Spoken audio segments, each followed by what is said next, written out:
Noong 2022 pa ito, naghahanap ako ng dagdag pagkakakitaan at nag-download ako ng DoorDash. Iniisip ko na subukan ko ito. Natanggap ako at nakasetup na lahat para makapagsimula ang trabaho.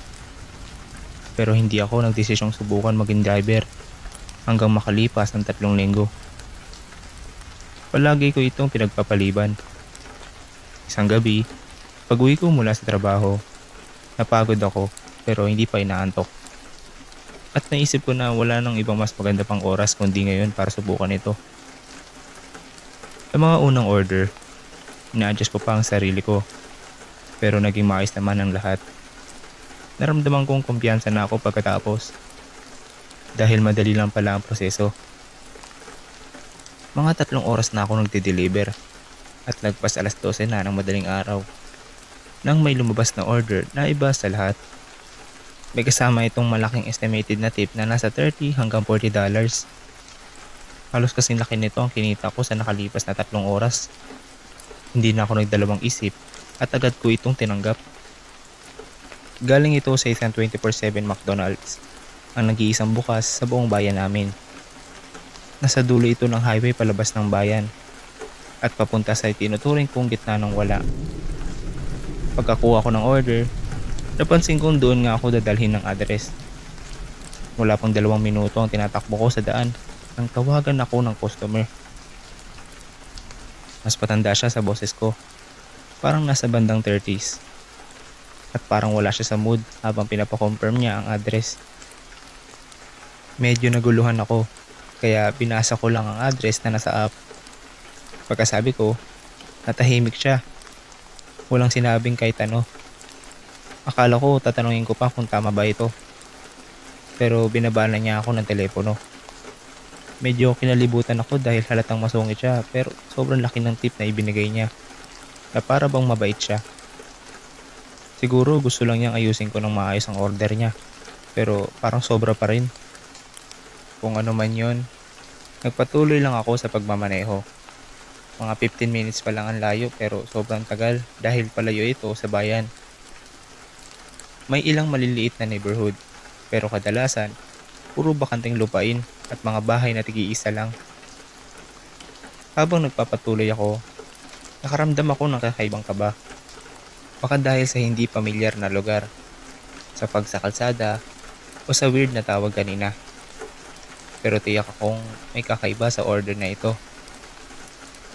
Pagkaliwa ko sa kalsada papunta sa isang madamong driveway, mas lalo akong kinabahan. Hindi ko halos makita ang daan sa kapal ng fog. Pero tumahak ako sa damuhan na walang nakikitang dulo. Dahan-dahan akong nagmamaneho hanggang sa marating ko ang bahay. Nakatayo ito mag-isa sa gitna ng parang lumang bahay. Pambukid na may malawak na porch at gawa sa kahoy. May ilaw sa loob at nakikita kong tugma ang address na nasa app. Nagpark ako at bumaba dala ang pagkain. Habang papalapit sa pinto, ramdam ko ang katahimikan sa paligid. Walang kahit anong tunog maliban sa banayad ng hangin sa damo. Wala akong naririnig sa loob ng bahay. Wala man lang TV o usapan. Pagkakatok sa pinto, agad itong bahagyang bumukas na parang hindi isinara na maayos. Biglang may boses ng lalaki mula sa likod ng bahay. Parang boses na nakausap ko sa telepono. Tinanong niya kung ako ba yung DoorDash driver. Sinabi kong oo at iiwan ko na lang sa Porsche ang pagkain niya. Pero agad siyang sumagot at sinabing ilagay ko raw sa loob, sa kitchen counter. Napansin ko ulit na parang masama ang timpla niya o parang masungit talaga siya. Pumasok ako ng ilang hakbang.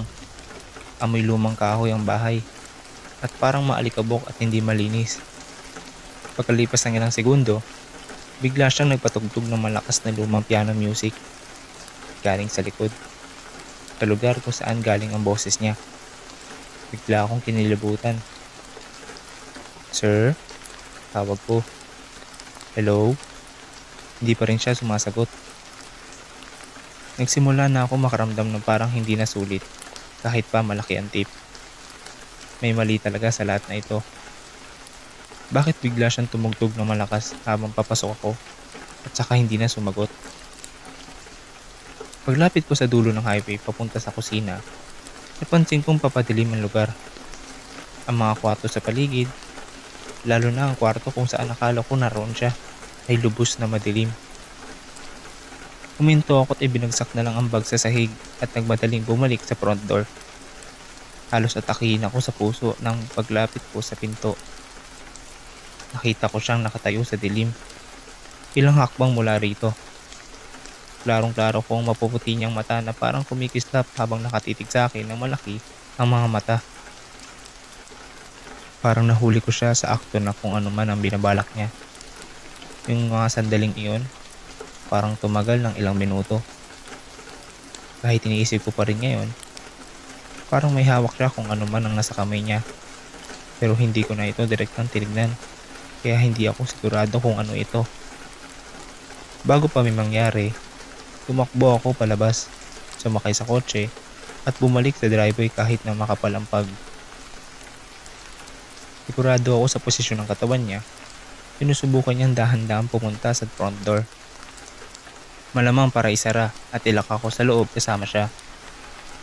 Ngayon ko lang naisip, siguro kaya nagpatugtog siya ng malakas para matakpan ang ingay ng paglakad niya habang papalapit ako sa kusina. Kinagabihan, dinilit ko agad ang app at hindi na lumingon pa. Alam kong may mga desisyon akong hindi proud. Pero hindi ko deserve kung ano man ang binabalak ng lalaking iyon. Kung sakaling ilang segundo akong nahuli at nalock kasama siya.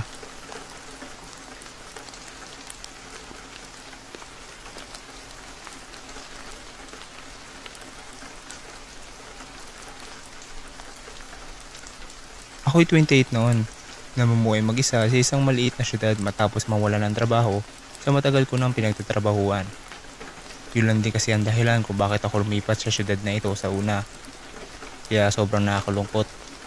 Hindi ko na talaga alam kung anong direksyon ang tatahakin ko sa buhay. Pero habang iniisip ko ang mga bagay-bagay, naisip kong kumuha na lang ako ng kahit anong trabaho pansamantala. Makalipas ang ilang linggo na pag-aanap, may nagalok sa akin ng trabaho sa isang maliit na motel sa dulo ng syudad. Pumasok ako para sa ilang araw na training. Pero nangyari ito halos sa una kong buong gabi na ako lang mag-isa sa motel, nagbabantay sa counter. Ang motel na iyon ay nasa gilid ng highway, mga 30 minutes mula sa syudad. Wala ng ibang gusali malapit kundi isang abandonadong restaurant sa tabi ng motel. Sa unang oras ng gabi, may ilang customer na dumating. Nag-check-in sila ng kwarto at yun na yun. Karamihan sa kanila ay mukhang pagod at kailangan ng pahinga. Pero may isang babae na tumahak sa akin. Mukha rin siyang pagod, pero paulit-ulit siyang lumilingon sa likod at tila nagmamadali makakuha ng kwarto. Hindi ko alam kung bakit, pero sandali lang naman ang interaksyon namin. Pagkatapos niyon, pumasok na siya sa kwarto niya. Matagal din ako nag-isa pagkatapos niyon. Nakaupo lang sa likod ng counter, nakatingin sa pintuan palabas sa walang katao-taong highway. Halos wala ring dumadaan na sasakyan, kaya inakala kong magiging sobrang bagal ng gabi. Hanggang sa may isang lalaking pumasok.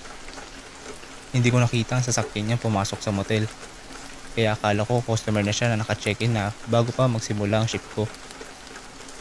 Pero agad niyang nilinaw na hindi siya customer. Tinanong niya kung magkano ang mga kwarto at kung may bakante. Sobrang dami pa namin bakanting kwarto. Gusto mo bang i-check-in kita ngayong gabi? Sabi ko. Parang nag-isip siya sandali. Pero panay ang sulyap niya sa gilid ko.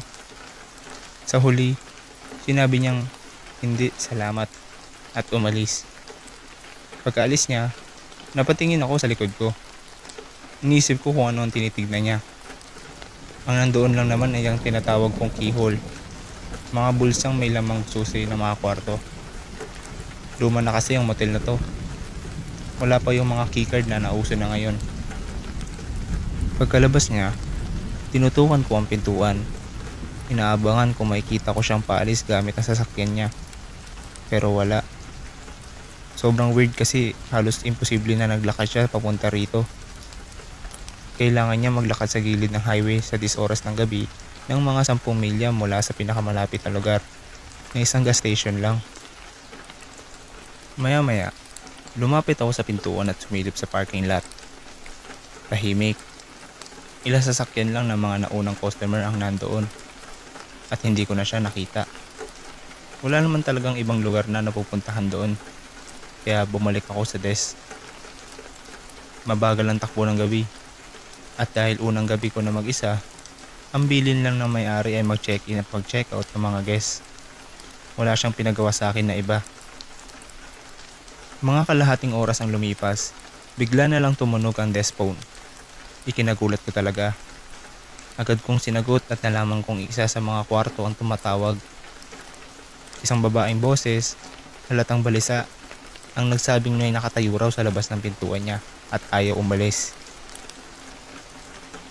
Agad akong tumayo at pagkalabas ko pa lang, nakita kong wala na yung lalaki sa labas. Nagmadali akong pumunta sa kwarto ng babae. Nasa dulo ito. Pagbukas niya ng pinto, kita mong kabado siya. Tinanong ko kung kilala ba niya yung lalaki o may sinabi ba ito. Ayon sa kanya, hindi raw nagsalita ang lalaki. Nakita lang daw niya ito sa bintana at sinabihang umalis. Pero hindi raw umalis kaya tumawag siya. Nang ilarawan niya ang lalaki, alam ko agad kung sino yun. Siya yung lalaking pumasok kanina. Medyo matangkad na may malamig at walang buhay na mga mata. Tinanong ko siya kung gusto niyang tumawag ng pulis. Pero malinaw niyang tinanggihan. Ayaw raw niyang madamay pa at aalis naman daw siya kinaumagahan. Gusto lang daw niyang paalisin ko ang lalaki kung sakaling makita ko ito. Yun lang. Pumalik agad ako sa opisina. Mga 2 oras pa ang lumipas. Iniisip ko pa rin ang buong sitwasyon. Ano bang ginagawa ng lalaki doon? At bakit siya nakatayo sa labas ng kwarto? Naisip kong baka lasing lang siya. Pero nung una ko siya nakita, hindi naman siya mukhang lasing. Hanggang bigla na lang may kumalabog. Parang may nahulog at may tunog ng mga bagay na nabangga sa pader. Umaalingaw sa buong motel. Agad akong tumakbo palabas. Pagdating ko sa labas, nakita ko bukas ang pinto ng babae sa dulo. Doon din ang gagaling ang ingay. Tumakbo ako papunta roon. Pagsilip ko sa pinto, nakita kong nakatayo sa loob ang lalaki. Harang ang katawan sa babae na parang hinaharangan siya palabas. Sumigaw ako, pero sa sobrang adrenaline ko, di ko na alam kung anong nasabi ko. Agad siyang lumingon sa akin. Galit ang muka at namumula ang mga mata. Natakot talaga ako. Bigla siyang tumakbo papunta sa akin. Pero hindi niya ako sinaktan. Dumiretso lang siya palabas. Nakita ko siyang tumakbo papunta sa highway at pagkatapos ay tumagos sa gubat sa kabilang bahagi. Agad kong siniguradong ayos lang ang babae. Buti na lang dumating ako bago siya may nagawa sa kanya. Pagkatapos noon, bumalik ako sa opisina at tumawag ng 911. Lumabas sa investigasyon na pagkatapos ng lalaki tumayo sa labas ng pintuan ng babae, pumunta siya sa harapan at kinuha ang spare key sa keyhole habang wala ako roon. Pero lumabas rin na nagsinungaling ang babae sa akin. Kilala niya pala ang lalaki. Siya pala ang ex-husband niya at tinatakasan niya ito. Kaya pala parang balisa siya kanina. Sabi niya delikado raw yung lalaki. May history ng karahasan. Kaya nung tinanong ko kung gusto niyang tumawag ng pulis, nagsinungaling siya sa akin. Baka umaasa na lang siya na lalayo ito nang walang gulo. Hindi ko talaga alam. Isa yun sa mga gabing hindi ko malilimutan. At hindi sa magandang paraan. Hindi ko maiwasang isipin kung paano kaya kung hindi siya tumakbo papalayo. Ano kaya ang nagawa niya? Sa kabila ng lahat, nagtagal pa rin ako sa trabaho roon ng ilang buwan. Pero habang tumatagal, mas lalo akong hindi komportable. Lalo na't iba't ibang klaseng tao ang nakakasalamuha ko gabi-gabi. Kaya sa huli, umalis din ako nung nagkaroon ng pagkakataon.